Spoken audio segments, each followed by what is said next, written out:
Saras kembali menelpon Vidya Catur.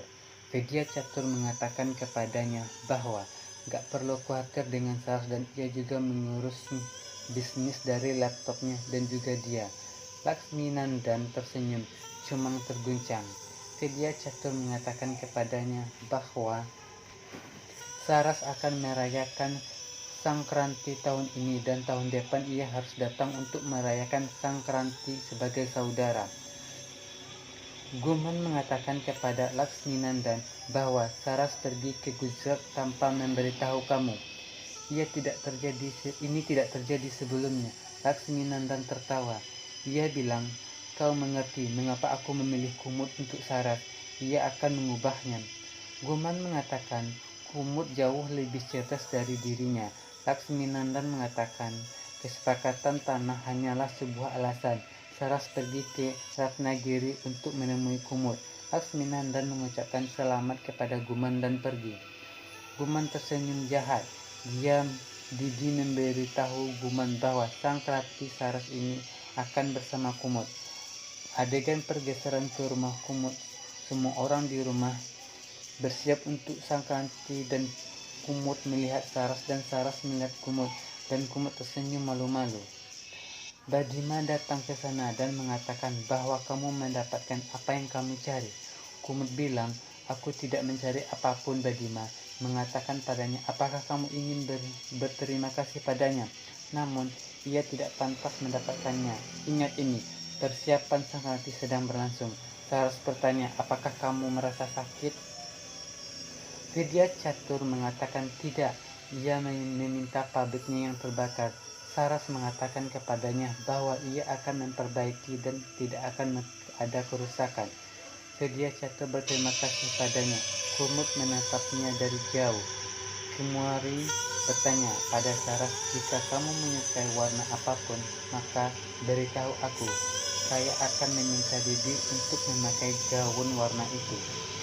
Semua orang sedang mempersiapkan layang-layang dan mengatakan janji keberuntungannya ada bersama kita. Kumut melihat mereka saat lagu sedang dinyanyikan Kusnahe, Pacurahe.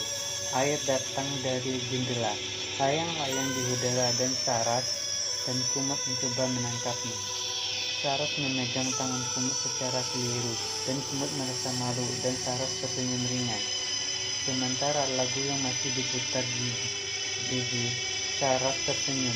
Ia melihat mereka dan menggoda mereka. Kumut pergi. Saras mendapat telepon dari Sani. Ia bertanya kepadanya tentang Kumut. Saras mengatakan kepadanya bahwa ia tidak melihatnya dengan benar dan ia melihatnya. Sani memintanya untuk melihatnya dengan benar. Sani bertanya padanya, apakah kamu ingin bertemu dengannya?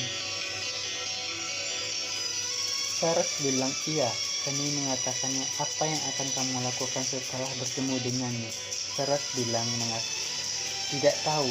Sani memintanya untuk memberitahunya setelah ia melihat Kumut. Sani mengingatkannya bahwa ia pergi ke sana untuk menolaknya. Mereka memutus panggilan. Sani berkata pada dirinya sendiri bahwa Kumut melihat bab yang menarik. Ia pergi ke sana untuk menolak. Di sana namun tidak menolaknya sampai sekarang. Vidya Catur meminta Kumut untuk memberikan utusan sangkran kepada Saras. Saras meminta air untuk menguap. Ia mengalah. Kumut hadir di sana mendinginkan wajahnya dengan utarayan. Ia memegang kain itu mengungkap wajahnya. Ia bilang, itu untukmu, Bapu mengirimnya. Yas datang ke sana dengan minuman ringan dan daun kumut. Adegan Guman sedang menatap layang-layang. Laksminandan datang ke sana. Guman meminta pelayan untuk membuat layang-layang itu lebih indah dan juga membuat ladu juga. Daun pelayan Laksminandan mengatakan, apa Guman ini? Guman mengatakan bahwa saya bersiap untuk memberikan kehidupan kepada Sangkran. Namun, Vidya Catur memberitahumu. Dia bilang, Sikros belum berakhir. Kami akan selebrasi nanti di Ratnagiri sebagai Saras ada di sana. Laksminandan tersenyum dan mengatakan tidak mungkin ia bertemu di sini. Ia memintanya untuk pergi ke Gujarat. Guman tersenyum dan mengatakan, saya sendiri. Laksminandan mengatakan bahwa semua orang tahu bahwa kamu adalah istri saya dan ibu baik Saras, dan Sidya Cakep dan keluarganya akan menyambut kamu. Sekarang kamu akan menjadi ibu mertua Kumut. Dia bilang, aku akan pergi. Dia sudah cerita tentang layangan terbang.